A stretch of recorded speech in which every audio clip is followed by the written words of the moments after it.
तो आज के इस वीडियो में हम लोग बात करेंगे बिहार बीएड एंट्रेंस एग्ज़ाम के प्रीवियस ईयर क्वेश्चन के बारे में कि प्रीवियस ईयर क्वेश्चन किस प्रकार से पूछे गया था और इस बार क्या बदलाव हुआ है, क्या उसी पैटर्न पर इस बार बिहार बीएड एंट्रेंस एग्ज़ाम में क्वेश्चन पूछे जाएंगे। इन सभी चीज़ों के बारे में बात करेंगे। आज के वीडियो में 2021 का जो बिहार बीएड का एंट्रेंस एग्ज़ाम हुआ था उसके क्वेश्चन को देखेंगे और अगला जो वीडियो होगा उसमें 2022 के एंट्रेंस एग्ज़ाम में जो क्वेश्चन पूछे गए थे उसको करवाएंगे। यहाँ देख लीजिए, सबसे पहले आपको इंस्ट्रक्शन क्वेश्चन पेपर में देखने को मिल जाता है। ये सब आप लोग पढ़ लीजिएगा, इसका पीडीएफ दे देंगे। उसके बाद आपका सेक्शन 1 में जनरल इंग्लिश कम्प्रिहेंशन देखने को मिलेगा और जिसमें से पहले एक पैसेज के टाइप पर दिया रहेगा और इसी में से आपको सभी क्वेश्चन पढ़कर ये सभी क्वेश्चन को सॉल्व करना होगा। यहाँ देख सकते हैं। उसके बाद आप देख लीजिए, यहाँ जो पूरा ये इंग्लिश के क्वेश्चन है, ये सभी इंग्लिश को आपको सॉल्व करना होगा और हिंदी के भी क्वेश्चन इसमें दिए गए हैं। तो आप सभी इस वीडियो में शुरू से लेकर अंत तक बने रहिएगा। तो चलिए एक एक क्वेश्चन को आपको समझाने का प्रयास करते हैं। दोस्तों, आज हम बात करने वाले हैं बिहार बीएड एंट्रेंस एग्ज़ाम 2023 के बेस्ट बुक के बारे में, जो कि चक्षु पब्लिकेशन का है। आप सभी जानते हैं कि बिहार बीएड का जो फॉर्म फिलअप का डेट है वो 20 फरवरी है, यानी 20 फरवरी से आपका बिहार बीएड का यानी जो फॉर्म फिलअप है वो शुरू हो गया है। और आपको बता दें कि अगर आप इस बार सरकारी कॉलेज में एडमिशन लेना चाहते हैं तो आप इस बुक को जरूर मंगवा लीजिएगा। ये बुक में सभी क्वेश्चन आपको सिलेबस के अकॉर्डिंग दिया गया है। इस बुक में आपको 5 साल का प्रीवियस ईयर क्वेश्चन भी मिल जाता है, 2100 प्लस बहुविकल्पीय प्रश्न मिल जाता है, जो आपके एग्जाम की दृष्टि से बहुत ही महत्वपूर्ण है। यहाँ देख लीजिए, इंग्लिश का हो, हिंदी का हो, सामान्य ज्ञान का हो या आपका रीजनिंग का हो या विद्यालय में प्रशिक्षण अधिगम वातावरण से संबंधित क्वेश्चन हो, सभी क्वेश्चन इसमें दिया गया है और बिल्कुल एक टीचर की भांति गाइड किया गया है। देख लीजिए रीजनिंग के क्वेश्चन को कैसे सॉल्व किया गया है, ताकि आप एक बार प्रश्न पत्र को हल करें तो आपको समझ में आ जाएगा। समझे कि नहीं? आप पूरा ट्रिक के माध्यम से रीजनिंग को सॉल्व कराया गया है ताकि आपको किसी से भी कुछ पूछने की आवश्यकता नहीं रहे। तो देखिए, अगर आप बिहार बीएड में इस बार अच्छा प्रदर्शन कर सरकारी कॉलेज में एडमिशन लेना चाहते हैं तो आप इस बुक को जरूर मंगवा लीजिएगा। लिंक इस बुक का जो है अमेजोन फ्लिपकार्ट से आप मंगा सकते हैं। लिंक वीडियो के डिस्क्रिप्शन में दे दिया गया है, तो जाइए और जल्दी से मंगवा लीजिए। यहाँ देख लीजिए, सेक्शन 2 में आपका हिंदी का क्वेश्चन शुरू हो जाता है। सेक्शन 1 में इंग्लिश कम्प्रिहेंशन का क्वेश्चन रहता है और सेक्शन 2 में हिंदी का क्वेश्चन शुरू हो जाता है। यहाँ देखिए, पूछा गया था क्वेश्चन कि किसकी पूजा सदैव नहीं होती है, तो धन की पूजा सदैव नहीं होती है। यहाँ देखिए, उनके कृति अक्षय है जिन्होंने तो मानव समाज का कल्याण किया। उनकी कृति अक्षय है जिन्होंने मानव समाज का कल्याण किया। नेक्स्ट पूछा गया था कि उनकी प्रतिष्ठा अस्थायी नहीं रही जिन्होंने धन बटोरा, तो इसका सही जवाब ऑप्शन ए हो जाएगा। यहाँ देखिए, पूजा उन्हीं की गई जिन्होंने मानव समाज की भलाई की। पूजा उन्हीं की गई जिन्होंने मानव समाज की भलाई की। मानव समाज की उपासना नहीं करता है, तो स्वार्थ जो है वो मानव समाज की उपासना नहीं करता है, तो ऑप्शन डी सही जवाब हो जाएगा। निम्न में तद्भव शब्द कौन सा है, तो कूप जो है वो आपका तद्भव शब्द है। तो आप देख पा रहे होंगे कि हिंदी में, इंग्लिश में अभी आपको दिखाए हैं और हिंदी में भी देख लीजिए कि कितने इजी क्वेश्चन पूछे जाते हैं। तो समझे कि नहीं? तो थोड़ी सी अगर आप तैयारी करते हैं तो Bihar CET entrance test exam में बीएड में अच्छा प्रदर्शन करेंगे और 120 में से कम 80 से नंबर अगर आप ला देते हैं तो आपका सरकारी कॉलेज में एडमिशन हो जाएगा और 30 से 40 हज़ार रुपया में जो है आप बीएड का कोर्स कर लीजिएगा। समझे कि नहीं? बहुत इजी क्वेश्चन पूछेगा। ये देखिए, सभी हिंदी का क्वेश्चन पूछा गया है। ये 2021 में पूछा गया है। अगला जो वीडियो आपको हम बताएंगे, वीडियो जो बनाएंगे उसमें आपका 2023 में 2022 में जो पूछा गया होगा उसके बारे में बताएंगे।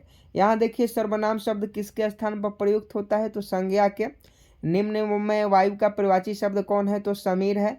आह का तो तारा होना मुहावरे का अर्थ प्यारा होना है। तो हिंदी में थोड़ा सा अगर आप हिंदी व्याकरण पढ़ लेते हैं तो आपको ज़्यादा सोचने की ज़रूरत नहीं है। 15 हिंदी में से लगभग 13 से 14 क्वेश्चन हिंदी में आप करके आएंगे, क्योंकि हिंदी में गलत होने का चांस ही नहीं रहता है और आप लोग अच्छे से तैयारी कीजिएगा तो गलत होगा भी नहीं। सेक्शन 3 में आपके रीजनिंग के क्वेश्चन पूछे जाते हैं। सेक्शन 1 में इंग्लिश के, सेक्शन 2 में हिंदी के और सेक्शन 3 में रीजनिंग के क्वेश्चन पूछे जाते हैं। यहाँ देख लीजिए, परिवार में कितने पुरुष सदस्य हैं। यहाँ देख लीजिए रीजनिंग का कुछ दिया गया है कि परिवार के सभी 6 सदस्य ABCD और F हैं, एक साथ यात्रा पर हैं। सदस्य B सदस्य C का पुत्र है, लेकिन सदस्य C सदस्य B की माता नहीं है। A और C विवाहित जोड़े हैं। सदस्य E भाई है सदस्य C का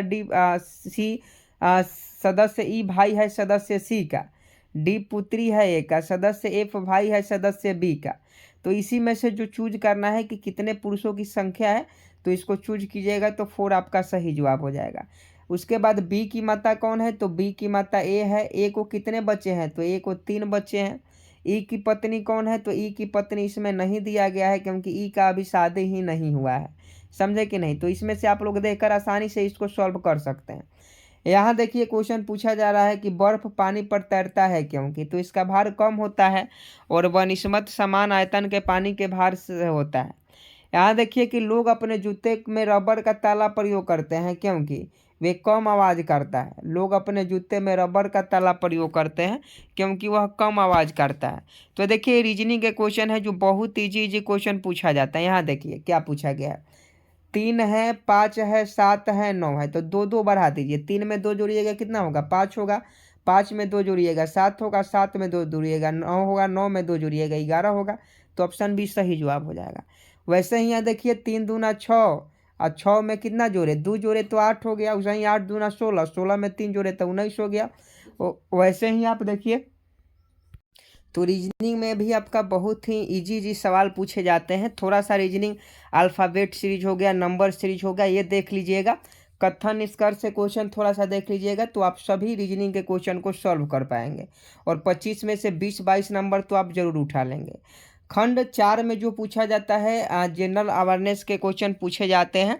जैसे पूछा गया है कि निम्नलिखित में एक लौह अयस्क है, तो हेमेटाइट लौह अयस्क है। शुद्ध सोना होता है, तो आप सभी जानते हैं 24 कैरेट का शुद्ध सोना होता है। निम्नलिखित में कौन जीवाणु जनित रोग है, तो ये खसरा जो है जीवाणु जनित रोग है। पंडित का टीका न्यू है, अपने तो ट्रिक सुना ही होगा। यहाँ देखिए किसकी कमी से स्कर्वी नामक रोग होता है, तो विटामिन C की कमी से होता है। तो जीके जीएस में भी बहुत इजी क्वेश्चन पूछे जाते हैं। ये 2021 में बिहार बीएड में यही सब आपके क्वेश्चन पूछा गया था।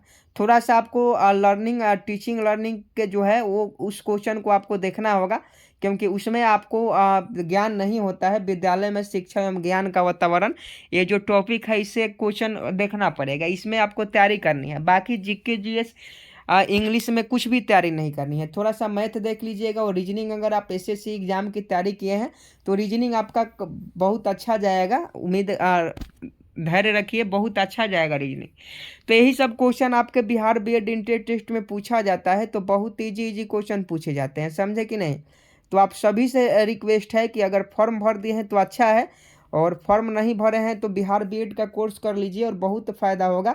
अगर बिहार बीएड का आप कोर्स कर लेते हैं और एग्ज़ाम निकाल लेते हैं तो इंट्रेंस एग्ज़ाम निकालने के बाद आपका जो है एडमिशन हो जाएगा सरकारी कॉलेज में और 2 साल में ये कोर्स कंप्लीट हो जाता है। उसके बाद सीटेट निकाल कर आप टीचर बन सकते हैं क्योंकि टीचर में बहुत बड़ी वैकेंसी आने वाली है और टीचर की मांग हमेशा रहती है, समझे कि नहीं। तो आप सभी के लिए बहुत ही अच्छा है, ज़्यादा फीमेल जो है वो लोग कर सकती हैं। उम्मीद है आप सभी बातों को समझ गए होंगे। ये क्वेश्चन आपका 2021 का है, इसका पीडीएफ हम टेलीग्राम पर डाल देंगे, आप वहां से देख लीजिएगा। और 2022 का भी एक एक क्वेश्चन का सॉल्व करवाएंगे अगले वीडियो में। तो आप सभी इस चैनल को सब्सक्राइब कर बेल आइकन को प्रेस जरूर कर लीजिएगा ताकि आने वाली सभी वीडियो का नोटिफिकेशन आप तक पहुँच सके। मिलते हैं नेक्स्ट वीडियो में, तब तक के लिए जय हिंद जय भारत।